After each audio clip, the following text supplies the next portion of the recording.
Hey folks, welcome to Mountain Real Estate with Rick Andrews. We have a very special guest today. Our guest is Mayor Andrea Gibby. Thanks for coming. Oh, thank you for having me. For those who don't know, she is Mayor of Young Harris, Georgia. I know y'all had a big event this past weekend. One of my agents was there and just went on and on. Tell me about Porch Fest 2022 and how it came about. That's what really kind of amazed me, what y'all achieved so quickly. Oh, good. So the short version is I went to school in Athens, Georgia, and You're a bulldog. I'm a I bulldog. saw that. Oh. I keep up with what goes on there, and a couple of years ago, they were advertising for Porch Fest. I know the mayor there, so I had this quick conversation like, what is this? It's been going on for a long time there. And it started out, it's literally there and a lot of other places in people's yards. Right. You know, people play on porches and, okay, so I was thinking, I mean, this is a great idea. We don't have tons of porches on the main street, but the idea of having something like that started bubbling up. And when you say play, it's music. It's music. like a musical festival. Yes, and it's all kinds of music.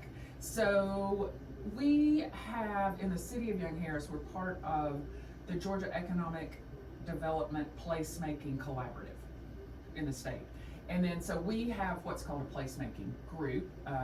Joellen Thornton is part of that group. And it's really just about what do we want for our community?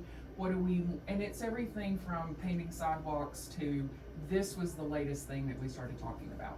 So in the summer, we started talking about, we want events, but we don't want to be like everyone else. Sure. And so we started talking about, what does everybody else have? We don't want that. It's great for them. We just want to be something different. And I threw out this idea of, hey, what about a Porch Fest? And this is what happened. All right, how did the event go? Oh, it was fantastic. We were really concerned because obviously there were storms all around us and predicted, and there was even at 12, you know, one of the storm predictions was heavy, severe thunderstorms and hail. So we started changing. Our original plan was to have this in 3 locations with 3 bands in each location during the day from 1 to 5. And because we didn't know what the weather was going to do, we kind of quickly, if you do anything with events, you have to make changes sometimes. So we closed down one of the venues, and what happened then is this was music, art, and then community. So we had art vendors, and then so Wing House had music all day, and then Cables, we had music in front of Cables all day. And we moved the vendors that decided to take a chance and pretty much just created this little pop-up market. And it was amazing. There was a couple of times when the sky was black and it was getting ready to come down in a storm, but it didn't rain. So it was fantastic. What kind of music did you have? So we had Southern rock. The very first band, Quick Brown Fox, it was kind of bluesy, oh, nice. Southern rock. Yeah.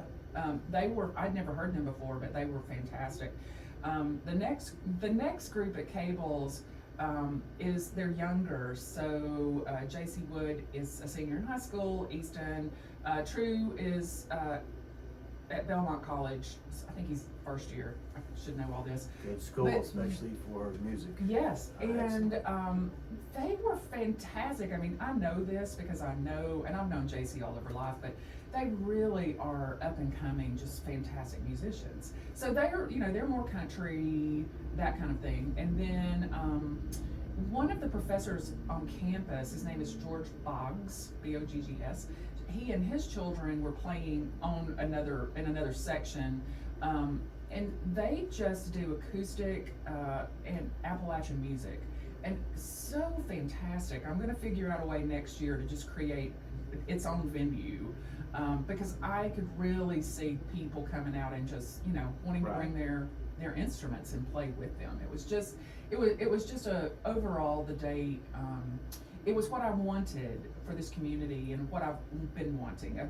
And really what I wanted to do was provide a way for the community to come out and just enjoy themselves, to see people they haven't seen in a while, to sit down, to have some food. The wing house was open, we had a food truck, and that is what happened. And people learned to walk between places, and that was my other goal, was to teach people that in the next couple of years we may expand this.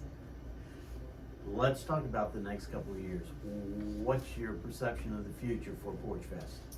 I would love for it to grow into something that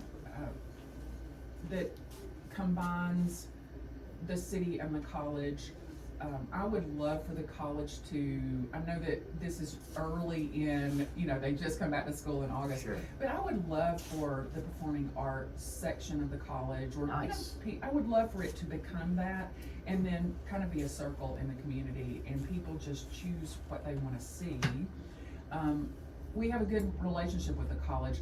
I want to make it a bigger partnership. I want it to grow. I want us to do a better job of connecting with students and helping students grow. I mean, they're coming up after us as leaders, so we need to help that. All right.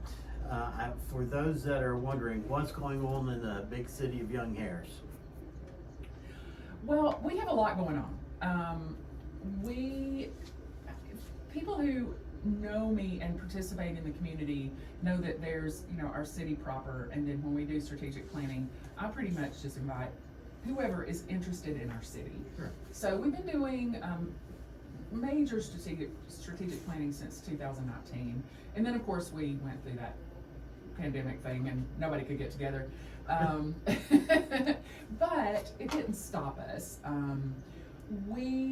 We're in a really good spot, both just the city and the college working together kind of for this bigger vision. And when I say big, it doesn't mean we want 5-story buildings. Sure. But we want smart growth. We want at the end of growth, we want to see the mountains. We want the creeks to be clean, and we want a cute village. Right. So when I talk to people, that's what they want. They want a village at the end of the day and a place to gather. And this community really loves to get together, and they want places to do that. So we're working toward that goal. I had an opportunity to listen to a podcast that you did that I thought was really excellent, and you talked about you want to keep everything beautiful the way it is, but to maybe build on it and improve it, such as the infrastructure, like the water. Yes. I mean, it sounds like you've got a solid foundation. You have laid a great foundation between the water system, the sewer plant, now that you can just kind of add to it. Yeah, I think we're very lucky to be so small. Our city council members over the years, so this is my 14th year, and we've had changes, but they have all understood the need to put in infrastructure and to better our infrastructure in order to get to this point. And so, we've put in some major money in the water system, the wastewater system, and that is a direct result of having a good council that understands how to work together and really, get us to this point. We're working, some of your listeners may be interested because we have talked about this a while in various ways. So what we're working on right now is Timberline, and Timberline, we're working on a lift station specifically. Right now, when they put this one in, it was years ago, and there may have been 4 houses up there. And so now, I don't know, there's 80 or something. Ashland Cove, well, no, up, there's a lot up there. Well, this particular section for this particular lift station, Okay. it is about 80 house. I think it's Okay. that one. It doesn't go in. It doesn't Okay. go into Ashland Cove. So, we are working on that. We're in the final engineering design phase of that, and we'll get started hopefully in the fall, maybe if everything goes okay, with getting this bid out and getting the work started. And that means we're going to put a new lift station in kind of halfway down the mountain, new lines in. We have to get EPD permits and that kind of thing done. But for your listeners who know this is going on, we're close to getting started.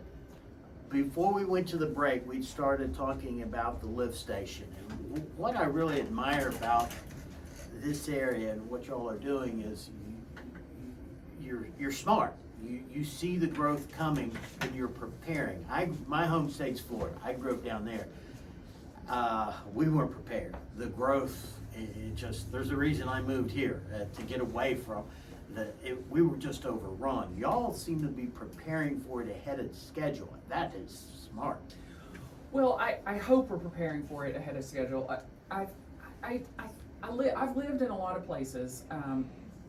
I grew up here. I was able to go away. I'm lucky in that respect. I saw good growth and bad growth, and I do think I'm able to lead in that direction because of that. Right. And when there are problems, we have a small staff in the city. I mean, there's only 5. But when they start seeing problems, they come to me, and then we've been having this conversation about Timberline for about 5 years, because there's always been problems, pressure problems, that it'll go out and then nobody will have water, and then we get it working again, and then there's brown water. You don't want to wash clothes with brown water. And so you don't want to do anything with brown water. No, that's true. Not even fish. That's true. So, it's about having trust between the council and the mayor. It's about, even if they don't necessarily want to spend $500,000 or whatever it's going to wind up being, sure, understanding that the future depends on us making good decisions. And for the most part, we come together as a council and mayor, and we hash out what we need to do for the future of the city. Tell me a little about Main Street City this summer. Okay, great. I love this. So there is Main Street USA. We applied last year and didn't get in, really only because they weren't sure that we were ready to participate.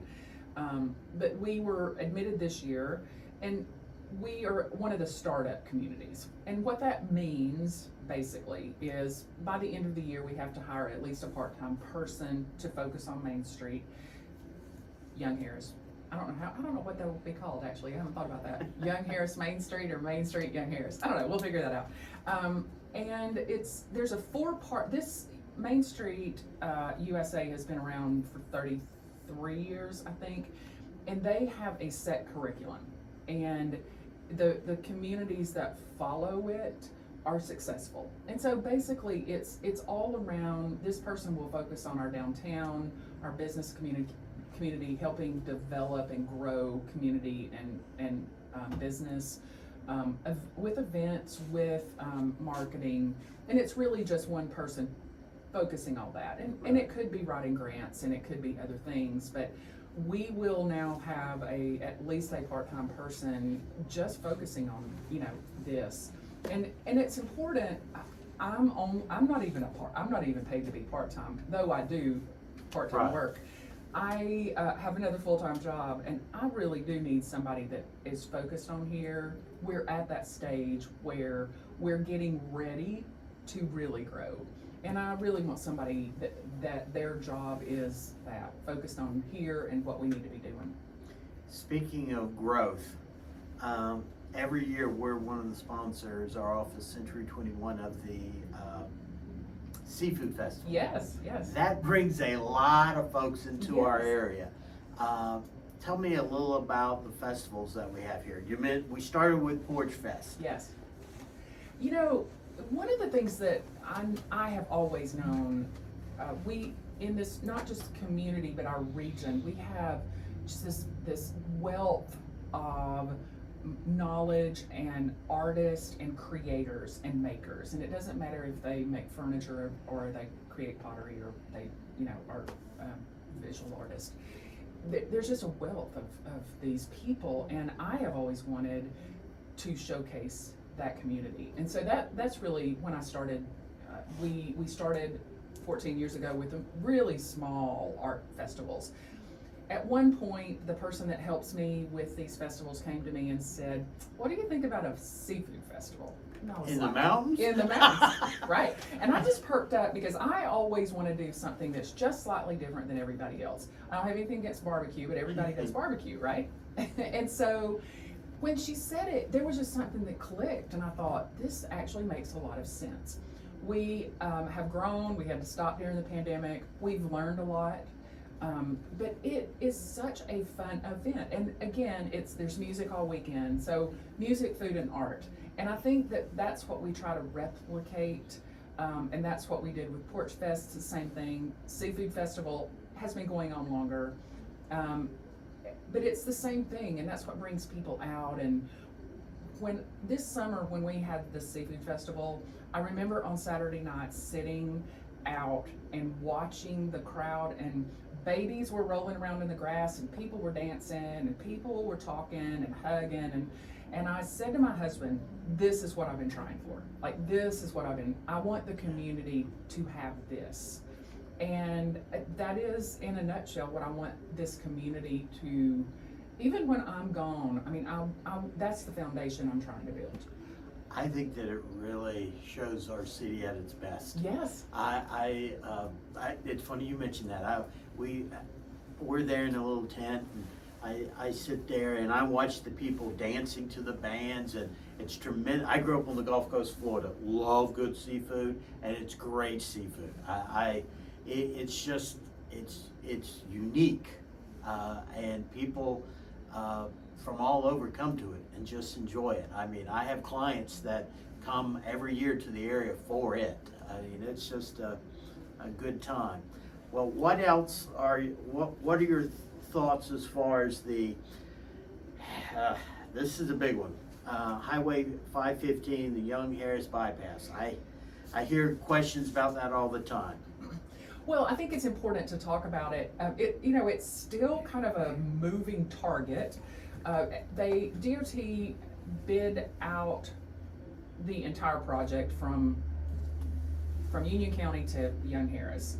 And from what I understand, the whole project, at least not right now, is a little bit cost prohibitive. So they're gonna from what I understand, they're breaking this into 3 sections now. And they're gonna bid out the first section, Young Harris, early 23. Things change all the time, so I may have to come back on here next year and go, well, they didn't start with Young Harris. But from what I'm understanding, they're gonna start with Young Harris, which means the bypass, so it's a 2-lane truck bypass around our city. There's going to be roundabouts on either side of town. And it's kind of a hybrid model of roundabouts, and the DOT did a really good job of working with us to make sure that trucks could get around the roundabouts easily, and that cars could continue either go around the roundabout or come straight through town. And DOT really listened to our concerns and what we wanted, and I think within their ability worked with us a great deal. So I'm excited about what's gonna happen. Do you have any idea yet where are they planning to put the roundabouts? I do. Basically, if you think old EMC building to new EMC building, basically. Okay. They're not exactly right in front of the buildings, but if you think those 2 buildings, then that's where the roundabouts are gonna go, and then the bypass around that way.